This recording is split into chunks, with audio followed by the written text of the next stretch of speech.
Oke, bismillahirrahmanirrahim. Assalamualaikum warahmatullahi wabarakatuh.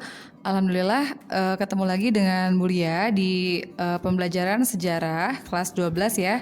Untuk kali ini kita akan membahas soal-soal SBMPTN atau UTBK ya. Mudah-mudahan semuanya dalam kondisi sehat ya. Nah, untuk kali ini kita akan bahas soal-soal di buku Grandmaster SBMPTN ya, Sosum 2020. Untuk sejarah silakan dibuka pakai 3 halaman 523 ya. Oke. Ya, kita akan mulai dari soal pertama ya. Dilihat di soal, pelaku sejarah memiliki peran penting dalam penelitian sejarah karena A. Pelaku sejarah adalah orang yang terlibat langsung dalam peristiwa sejarah. B. Kesaksian pelaku sejarah menjadi satu-satunya sumber primer dalam penelitian sejarah. C. Pelaku sejarah selalu ingin menonjolkan peranannya dalam sejarah. D. Ingatan pelaku sejarah mengenai peristiwa yang dialaminya selalu benar. Atau E. Pelaku sejarah merupakan satu-satunya informan dalam penelitian sejarah. Ya, kita akan bahas soal nomor 1 ini ya. Soal ini merupakan materi kelas 10 ya. Kelas 10 mengenai metode sejarah ya.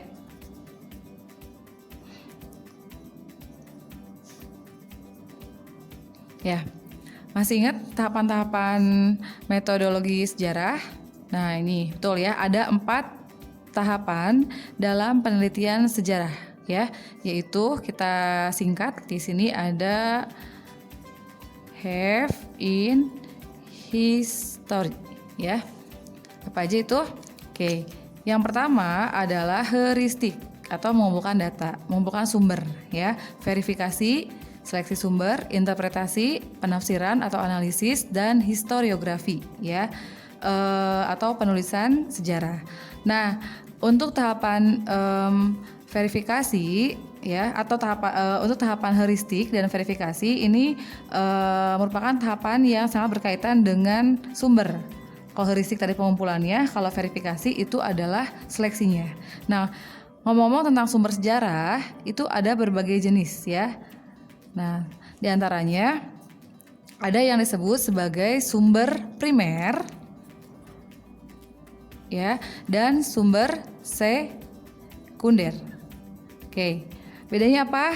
Yuk kita lihat yang pertama dulu ya, yang primer. Ini merupakan sumber yang berkaitan langsung dengan peristiwa sejarah ya. Jadi kalau untuk sumber primer ini kita bisa contohkan diantaranya misalnya adalah prasasti misalnya ya. Prasasti Tugu misalnya itu merupakan sumber primer yang menjelaskan tentang kerajaan Tarumanegara. Atau juga contohnya adalah kesaksian pelaku ya. Kesaksian dari pelaku sejarah atau pelaku peristiwanya ya, yang kemudian memaparkan apa peristiwa apa yang kemudian terjadi gitu ya. Nah, ini masuknya ke sumber primer. Lalu sumber berikutnya adalah sumber sekunder. Kalau sekunder berarti kebalikannya ya.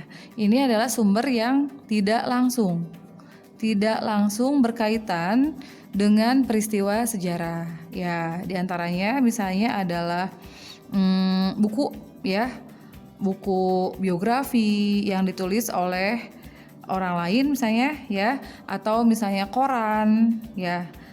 Buku-buku sumber lainnya yang memang dia tidak sejaman dengan peristiwa sejarah. Berikutnya itu ada tadi di sini pertanyaannya kan pelaku sejarah.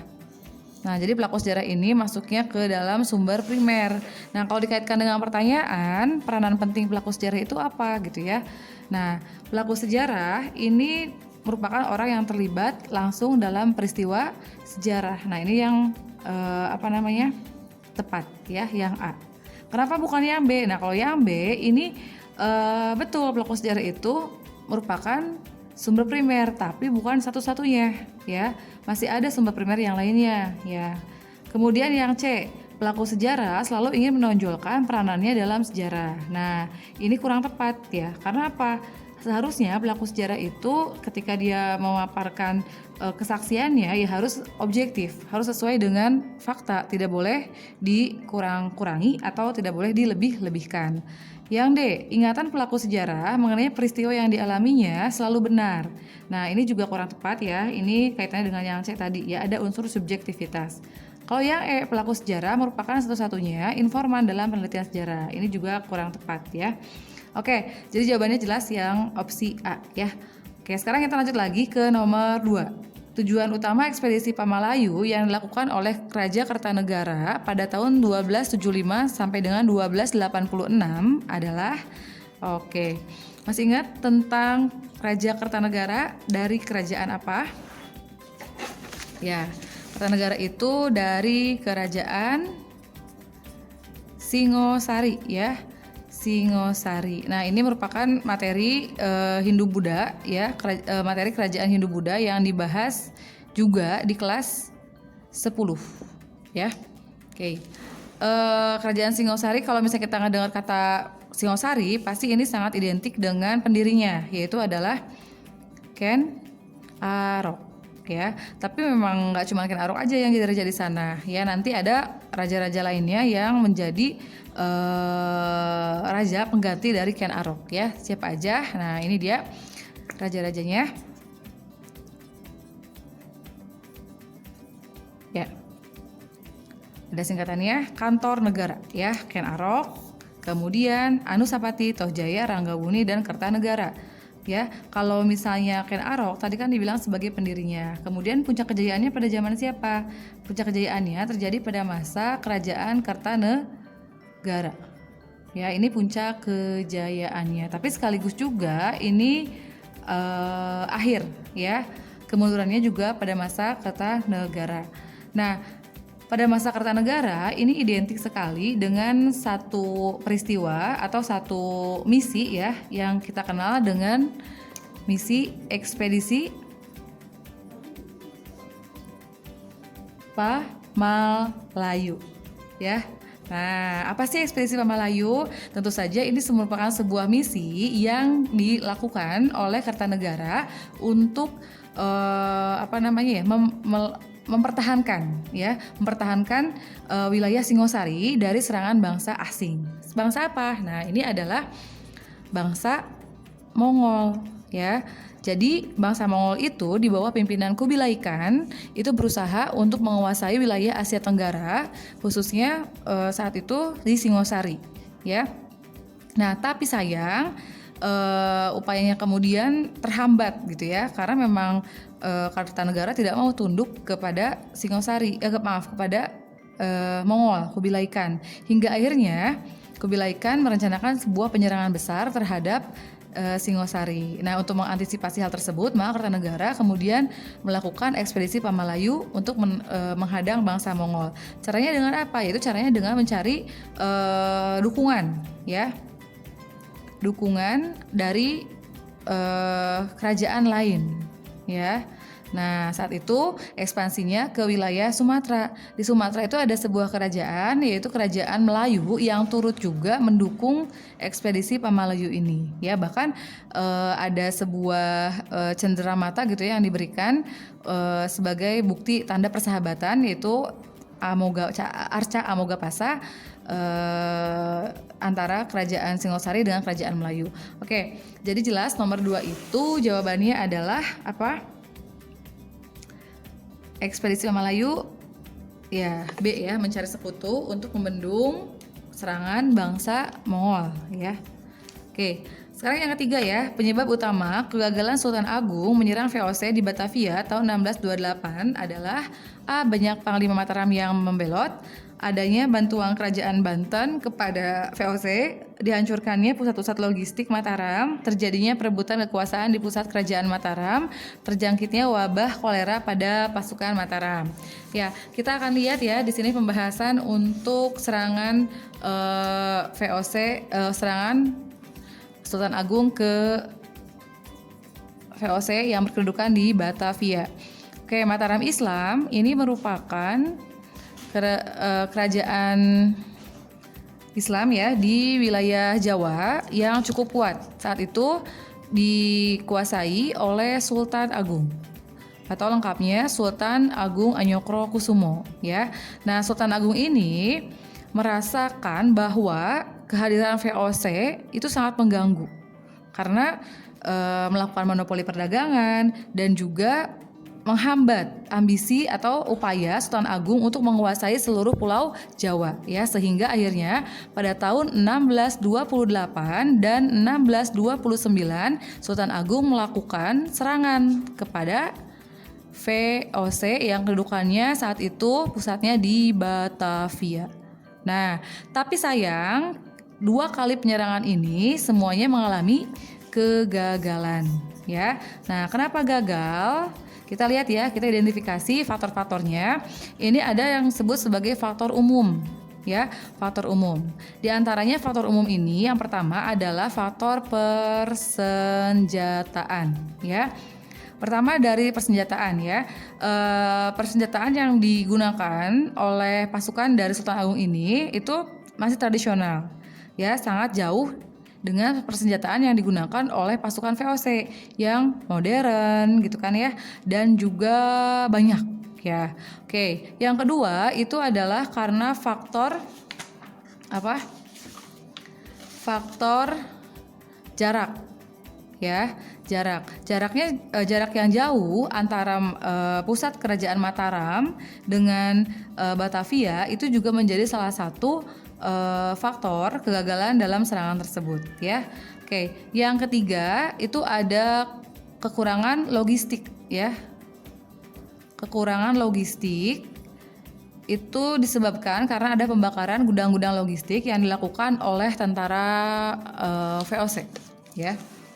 Nah, itu merupakan faktor umumnya ya. Nah, sekarang kita lihat faktor utamanya apa? Nah, ternyata ini ada sebuah wabah, yaitu adalah wabah kolera ya. Oke, wabah kolera ini menjangkiti pasukan Sultan Agung, sehingga menurut catatan dari sejarawan Rickleff gitu ya, hampir 6.000 pasukan dari Sultan Agung ini kemudian meninggal karena wabah kolera. Nah, ini yang melemahkan pertahanan dari pasukan Mataram Islam ya. Nah, itu jawabannya berarti opsi apa? Ya, opsi yang E ya. Nah, hati-hati ini ya. Sebetulnya yang apa namanya tadi, yang C gitu ya, yang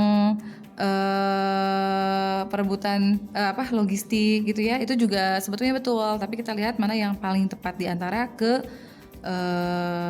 opsi-opsi yang tadi ya. Oke, salah satu faktor yang mendorong pemerintah pendudukan Jepang membubarkan Putra dan mendirikan Jawa Hokkaido adalah, kita lihat ya, Jawa Hokkaido Putra. Nah, ini adalah materi pendudukan Jepang di Indonesia ya. Ini materi kelas 11 ya. Nah, sebagaimana yang kita ketahui bahwa Jepang itu dalam bidang politik melakukan pembubaran terhadap organisasi-organisasi yang ada ya, karena dikhawatirkan akan mengancam eksistensi Jepang di Indonesia ya. Jadi Jepang membubarkan organisasi politik, partai-partai politik, dan menggantinya dengan organisasi bentukan mereka yang bertujuan untuk kepentingan mereka juga gitu ya. Nah, salah satunya adalah Putra. Putra itu singkatan dari Pusat Tenaga Rakyat ya. Nah, jadi Putra ini memang tujuannya adalah untuk menghimpun ya, menghimpun kekuatan rakyat baik secara material gitu ya, ataupun secara moral. Nah, jadi melalui Putra juga rakyat itu betul-betul didoktrin gitu ya untuk menyambut kemerdekaan yang akan diberikan oleh Jepang ya. Nah, tokoh-tokohnya ternyata Jepang itu memanfaatkan tokoh-tokoh nasional Indonesia ya untuk menjadi ketua, untuk menjadi pemimpin-pemimpin di organisasi Putra untuk lebih meyakinkan kepada rakyat Indonesia. Di antaranya yaitu ada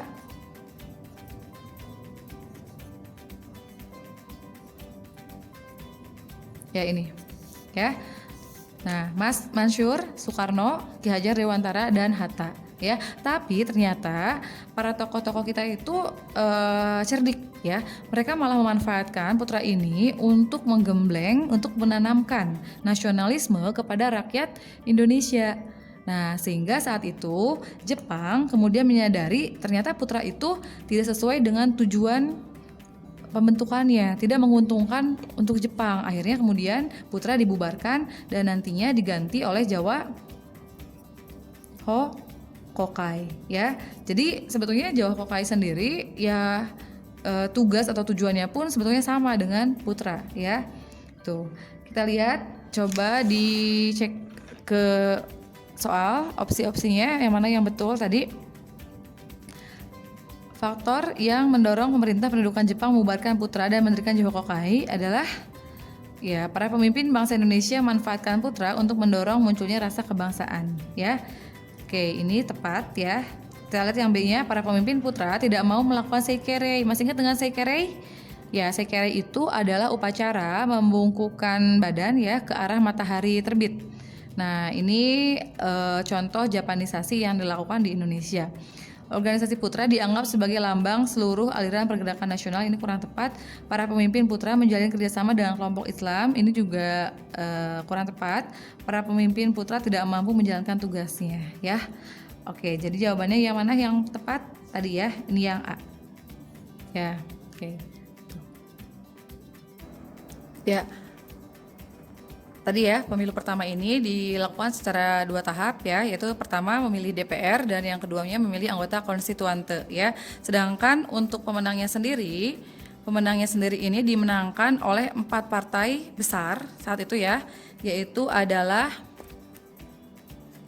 ini, ada singkatannya?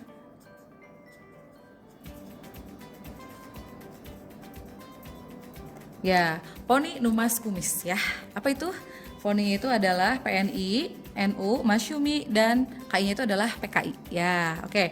Nah, tapi pada kenyataannya walaupun dimenangkan oleh 4 partai ya, yaitu ada PKI-nya, nantinya pada masa pemerintahan Ali yang kedua, ya PKI ini tidak dilibatkan dalam pemerintahan. Ya, jadi yang dilibatkan itu hanya 3 aja, yaitu PNI, NU, dan Masyumi. Sedangkan PKI kedudukannya sebagai oposisi ya. Gitu. Jadi sudah jelas ya jawabannya, yang nomor 5 ini adalah yang mana? Ya, jawabannya nomor 5 ini adalah yang C ya. Oke.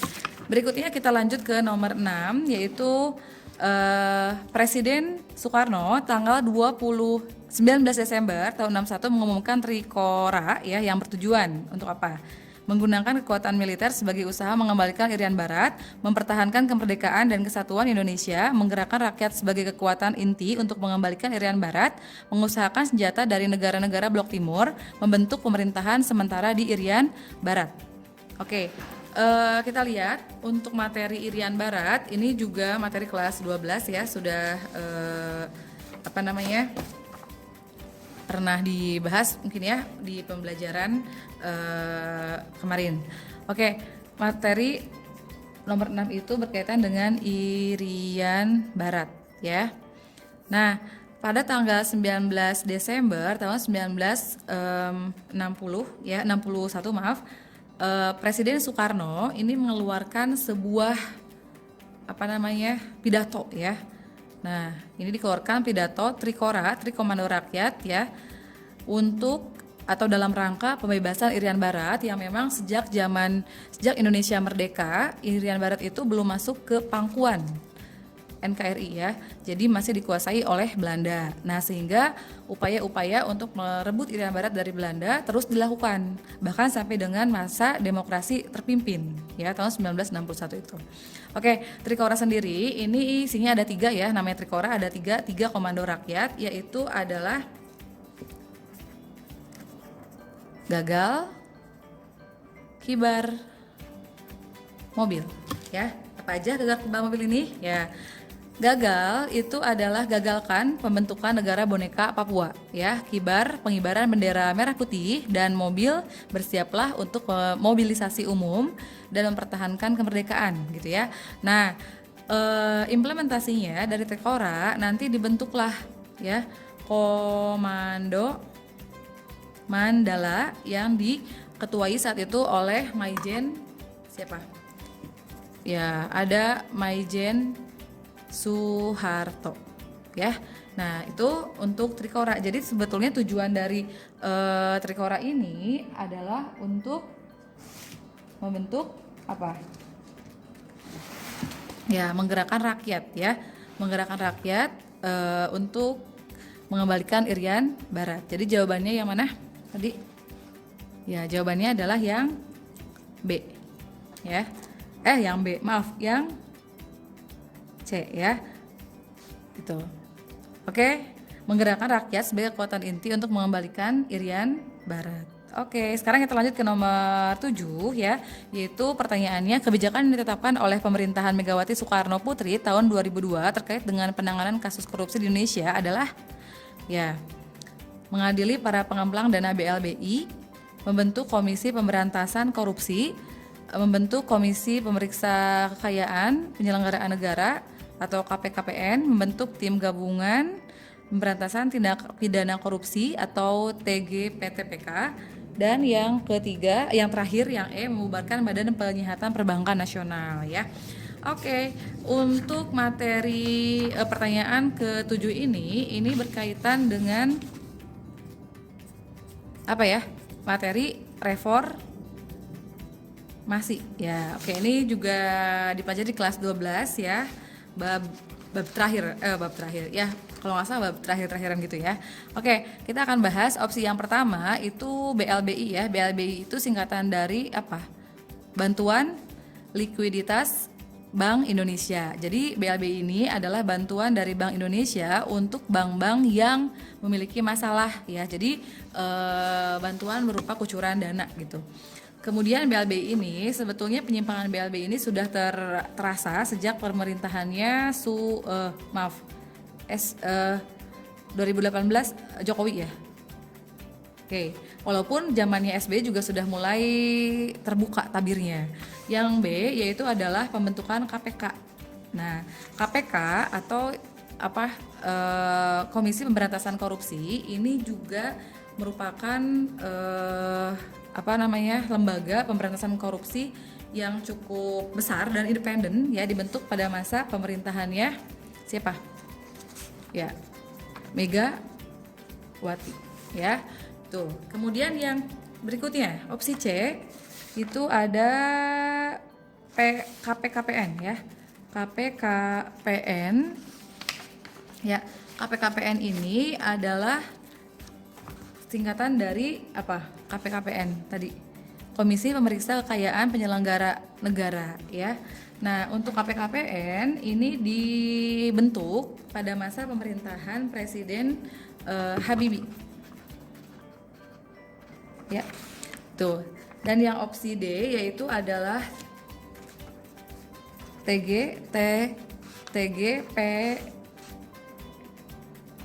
TPK ya, Tim Gabungan Pemberantasan Tindak Pidana Korupsi, yaitu ini juga merupakan upaya pemberantasan korupsi yang dibentuk pada masa Gus Dur ya. Ya, jadi kalau misalnya materi tentang pembentukan korupsi ini sebetulnya kita bisa flashback tahun 1960 pun sudah ada upaya penanganan korupsi ya pada zamannya Soekarno, yaitu ada sebutnya operasi Yuda ya. Nah, itu kalau tidak salah operasi itu untuk menelusuri korupsi pada ABRI ya. Yang E yaitu tadi apa? BPPN ya, Badan Penyihatan Perbankan Nasional.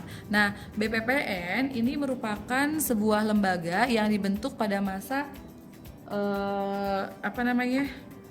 akhir Orde Baru ya, atau nanti ya awal reformasi gitu ya. Jadi tujuannya adalah untuk menghadapi krisis moneter tahun 98 ya. Tapi kemudian lembaga ini dibubarkan kembali karena dianggap kurang maksimal dalam tugasnya. Itu pada masa Megawati ya. Oke, kita lihat pertanyaannya kaitannya dengan kebijakan yang ditetapkan oleh Megawati terkait dengan penanganan korupsi di Indonesia ya, tahun 2002. Nah, berarti yang mana? Oke, jawabannya adalah KPK ya.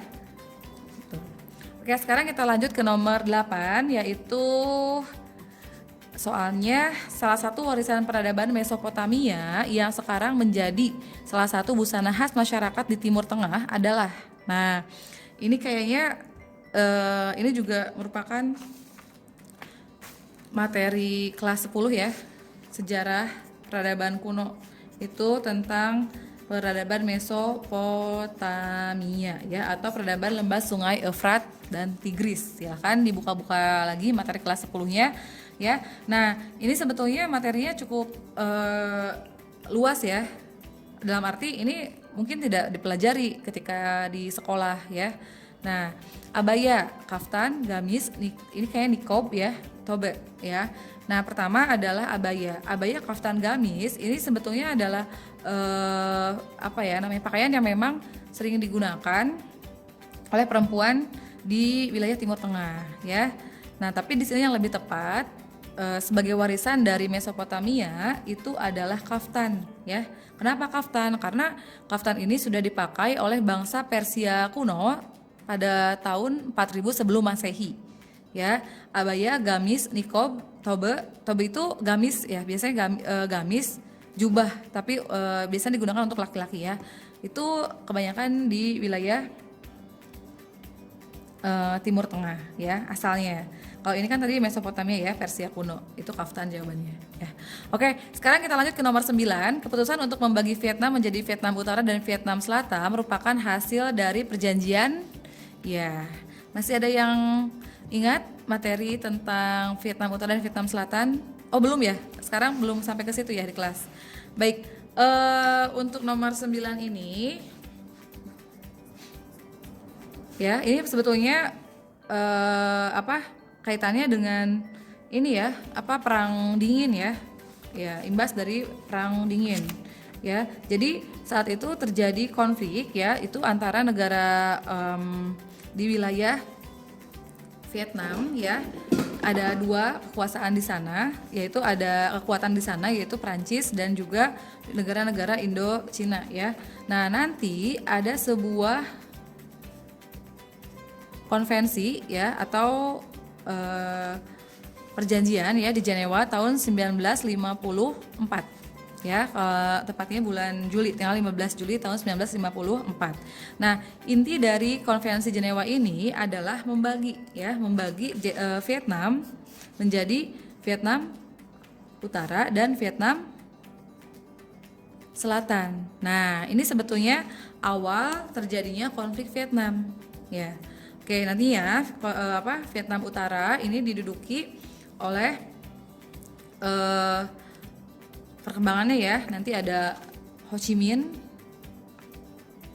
ya, yang sebelumnya sudah menumbangkan kekuasaan Raja Bao Dai yang berkuasa di Vietnam Utara, dan nanti di selatan, nanti di sini ada kekuasaan pemerintahan Vietnam Selatan yang didukung oleh Amerika. Nah, sedangkan nanti Ho Chi Minh kan didukungnya sama Cina ya, Uni Soviet. Nah, sehingga di sini muncullah ideologi ya komunis gitu di Vietnam Utara. Sedangkan di Vietnam Selatan karena dibantu oleh AS, maka di sini muncul ideologi liberalis ya. Nah, ini awal dari konflik di Vietnam. Jawabannya udah jelas ya. Jadi untuk nomor 9 ini jawaban yang tepat adalah D, konvensi atau perjanjian Jenewa. Oke, sekarang kita lanjut ke nomor 10 ya, yaitu tentang apa nih? Oke, tentang prasejarah ya. Bangunan suci tempat pemujaan roh nenek moyang yang ditemukan dalam bentuk bertingkat-tingkat di daerah Lebak, Banten Selatan. Ya. Sebab bangunan suci berundak memiliki teras pada zaman Praksara digunakan sebagai sarana upacara pemujaan. Kita lihat dulu ya untuk materinya ini berkaitan dengan materi kelas nomor 10, materi kelas 10 tentang prasejarah ya. bangunan suci tempat pemujaan. Ini merupakan peninggalan dari zaman Megalitikum, ya. Oke, ini ada Paemen, Dosa, Kawarga. Ya, ini beberapa peninggalan Megalitikum ya. Paemen, Dosa, Kawarga itu apa aja? Oke, Pa-nya itu adalah punden, berundak, ya. Men-nya menhir, Do-nya adalah dolmen, ya. Sa-nya sarkofagus, dan warganya adalah waruga, ya. Oke, itu untuk peninggalan Megalitikum. Nah, pertanyaannya adalah bangunan suci tempat pemujaan roh nenek moyang yang ditemukan dalam bentuk bertingkat-tingkat di daerah Lebak, Banten Selatan. Ya, ini betul ya. Jadi sebetulnya punden berundak ini nggak cuma ditemukan di satu tempat aja ya, tapi juga di berbagai tempat. Ini paling banyak juga ya. Bahkan di Kuningan pun di Kuningan, ya di Cipari ya, itu banyak juga peninggalan-peninggalan Megalitikum ya. Nah, sebabnya bangunan suci berundak dan memiliki teras pada zaman praksara digunakan sebagai sarana upacara pemujaan. Ini jawabannya juga betul, dan ini ada konsep hubungan sebab akibat ya. Jadi untuk nomor 10 ini jawabannya adalah A ya. Nah, sebetulnya mungkin di antara kalian ada yang masih bingung untuk sebab akibat ini ya. Jadi harus betul-betul dibaca dengan saksama ya. Oke, yang kita masuk ke nomor 11, yaitu agama Islam mudah diterima oleh masyarakat Jawa karena bisa beradaptasi dengan budaya lokal. Betul? Ya, betul ya. Beradaptasi dengan budaya lokal sehingga melahirkan konsep akulturasi ya. Nah, kemudian yang pernyataan di bawahnya, para wali menggunakan kesenian lokal sebagai media penyebaran Islam di tanah Jawa. Nah, ini juga konsepnya betul ya. Contohnya kayak Sunan Kalijaga ya. Sunan Kalijaga menggunakan media wayang kulit untuk menarik masyarakat Jawa supaya mau masuk Islam ya. Jadi antara pernyataan dengan alasan itu betul dan menunjukkan hubungan sebab akibat ya. Oke, yang nomor 12 ini Gabungan Politik Indonesia atau GAPI ya, yang dipimpin oleh Muhammad Husni Tamrin. Ini kemudian menganut asas non kooperatif dan non kooperatif itu berarti melawan ya, tidak bekerja sama dengan pemerintah kolonial Belanda. Betul salah? Ya, betul ya. Jadi memang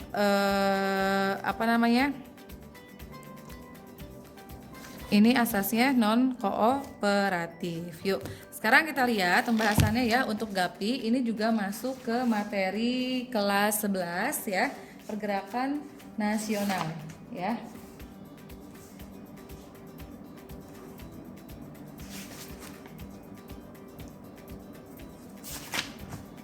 Ya, baik. Lalu yang di bawahnya, tadi udah bener ya, yang nomor 12 yang bagian atasnya, Gabungan Politik Indonesia (GAPI) ditlatar belakangi oleh kegagalan petisi Sutarjo. Betul salah? Betul salah? Ya. Kita lihat di sini nomor 12 ya. Ini materi tentang pergerakan nasional yang dibahas di kelas 11 ya. Nah, salah satunya nanti ada GAPI ya, atau Gabungan Politik Indonesia yang dibentuk oleh Muhammad Husni Tamrin.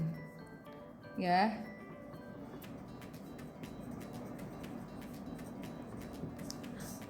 Nah, berikutnya alasan adanya dibentuknya GAPI ya, betul ya. Jadi sebetulnya satu alasannya itu gara-gara fasisme ya. Fasisme yang ada di Jerman ya, saat itu sedang menjelang Perang Dunia Kedua ya, 1939. Lalu yang kedua adalah karena faktor kegagalan dari petisi Sutarjo ya. Apa sih petisi Sutarjo? Nah, petisi Sutarjo ini merupakan sebuah petisi yang yang digagas oleh Sutarjo. Ya, maksudnya adalah Sutarjo ini dia adalah seorang anggota Volksraad ya. Volksraad itu apa sih? Volksraad itu ya apa ya? Parlemennya ya, parlemen Indonesia di kerajaan Belanda. Jadi kita juga punya perwakilan di kerajaan Belanda. Tapi memang itu tidak cukup mewakili aspirasi rakyat Indonesia ya.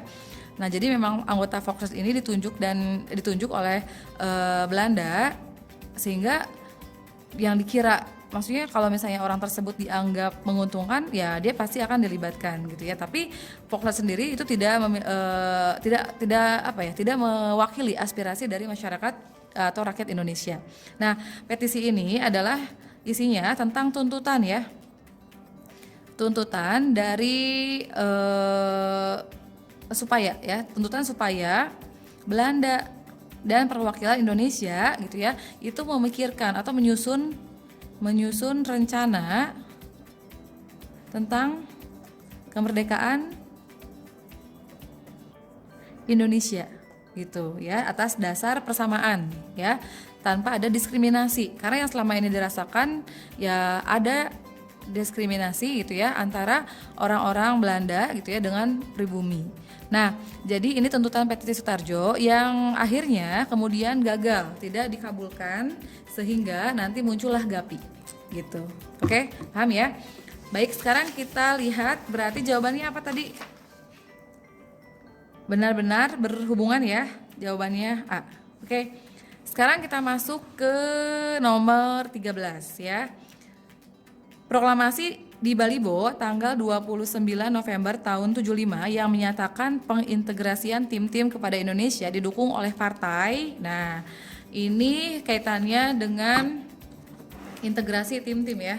Kelas berapa itu materinya? Nomor 13 tentang integrasi tim-tim. Itu orde baru ya. Ya, orde baru ya. Oke. Baik, kita lihat dulu ya, kita sedikit flashback bahwa Timur Timur atau Timor Leste itu sebetulnya memang dia tidak dijajah, dijajah oleh Portugis ya, Portugal. Nah, sehingga ketika Indonesia merdeka tahun 45, saudara kita di Timtim memang masih dijajah oleh Portugis ya. Nah, kemudian pada tahun 1975 ya, 1975 ini 74 ini menjadi awal sejarah baru bagi rakyat Timtim ya. 74 di Portugis ya, di negara Portugis itu sedang terjadi yang namanya revolusi bunga atau juga disebut sebagai revolusi anyelir. Apa sih revolusi bunga? Nah, ini adalah sebuah kudeta tidak berdarah ya, yang mana saat itu di Portugis terjadi perubahan dalam sistem pemerintahan di sana ya, yang awalnya dia diktator selama 50 tahun ya, dipimpin oleh kediktatoran, kemudian berubah menjadi lebih demokratis. Nah, akhirnya revolusi bunga ini berdampak pada jajahan Portugis di dunia gitu ya, khususnya di sini adalah di Timor Timur. Nah, maka pada tahun 1975 ya, tim-tim kemudian menyatakan bahwa tim-tim itu merdeka ya dari Portugis ya. Nah, tapi kemerdekaan tim-tim ini kemudian terpecah ya. Terpecahnya kenapa? Karena nanti di sini ada dua kelompok, yaitu kelompok yang pro terhadap pro integrasi ya, dan yang kontra terhadap integrasi. Maksudnya integrasi dengan Indonesia gitu ya. Nah, kelompok yang pro integrasi itu menginginkan supaya tim-tim ini gabung ke Indonesia ya. Di antaranya ini kelompoknya ada UDT ya, kemudian ada Apodeti ya, lalu ada Trabalista dan ada Kota ya. Sedangkan untuk kelompok yang kontra integrasi itu menginginkan supaya tim-tim ini dia merdeka sendiri gitu, tidak gabung ke Indonesia ya. Contohnya di sini ada organisasinya yang sangat ekstrim radikal gitu ya, itu adalah organisasi Fretilin ya. Nah, jadi kalau kita lihat di sini kelompok pro integrasi menyatakan deklarasi atau disebutnya tadi apa? Proklamasi Balibo. Ya, jadi proklamasi Balibo ini pada tanggal 29 November tahun 75 ini menyatakan bahwa tim-tim itu masuk atau bergabung dengan Indonesia. Jadi kita lihat ke pertanyaannya. Ya. Proklamasi Balibo tanggal 29 November, integrasi tim-tim didukung oleh partai apa? Ya. Trabalista, ya betul, Apodeti, kemudian Kota dan UDT. Ya, semuanya betul ya. Jadi jawabannya kalau semuanya betul itu apa? Ya. Oke. Yuk, sekarang kita lanjut lagi ke nomor berikutnya, yaitu adalah nomor 14 ya. Tadi nomor 13 itu apa? Semuanya betul teh? Ya. Ya. Berikutnya nomor 14, ini beberapa nama tokoh dan pahlawan nasional yang merupakan tokoh-tokoh diplomasi Indonesia pada awal kemerdekaan ya. Nah, sebetulnya dari keempat nama ini semuanya itu merupakan tokoh diplomasi ya. Sultan Syahrir ya, kemudian Sujatmoko atau yang dikenal dengan Bung Koko ya.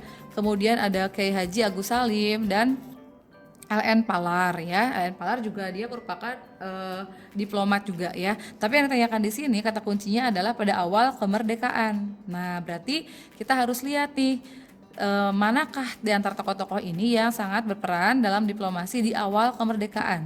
Jadi ya. Oke. Yang mana? Oke, sudah jelas ya. Ini Sultan Syahrir dengan Agus Salim ya. 13 berarti jawabannya adalah B ya. Oke, satu lagi ya, nomor terakhir, nomor 15. Kondisi politik di berbagai belahan dunia selama berlangsungnya Perang Dingin antara lain yaitu adalah Perang Dingin ya. Perang Dingin juga pernah dibahas ya di sejarah peminatan kelas 12 ya. Nah, kalau Perang Dingin ini sendiri kan adalah perang ideologi ya, perang pengaruh ideologi ya. Gimana caranya ideologinya itu tersebar ke berbagai negara di dunia gitu ya. Dan gimana caranya juga dia bisa membendung ideologi dari lawan ya. Perang Dingin antara Amerika dengan Rusia ini tentunya tidak hanya berdampak pada kedua negara, tapi juga dampaknya ke negara-negara yang lain, ya. Nah, kita lihat di sini, ini dampak dari Perang Dingin ya, atau peristiwa yang sangat berkaitan dengan Perang Dingin. Yang pertama adalah Fidel Castro mendirikan negara komunis Kuba tahun 1965, ya. Nah, ini bisa dikatakan ini masa Perang Dingin ya, Fidel Castro di Kuba mendirikan negara komunis ya. Kenapa kemudian ini menjadi semacam peristiwa yang menarik gitu ya? Karena memang kita lihat Kuba kan wilayahnya berada di benua Amerika, sedangkan benua Amerika itu kebanyakan dia menerapkan ideologi liberalisme sebagaimana yang diterapkan oleh Amerika Serikat. Nah, ketika di wilayah Amerika Tengah atau di Kuba ini ada proklamasi negara komunis, ini tentu saja menarik perhatian terutama bagi Amerika ya. Oke, yang kedua, Uni Soviet melakukan invasi ke Afghanistan tahun 1979. Ini tidak termasuk ya. Nah, ini tidak termasuk dalam konteks Perang Dingin. Kemudian Vietnam melakukan invasi ke Kamboja tahun 76. Nah, ini masuk ya. Vietnam melakukan invasi Kamboja tahun 76. Tadi ketika ada konflik di Vietnam Utara dan Vietnam Selatan, nanti konflik tersebut tidak hanya antara dua wilayah itu saja, antara Vietnam Utara dan Vietnam Selatan saja, tapi juga nanti berdampak pada invasi Vietnam ke Kamboja ya tahun 76.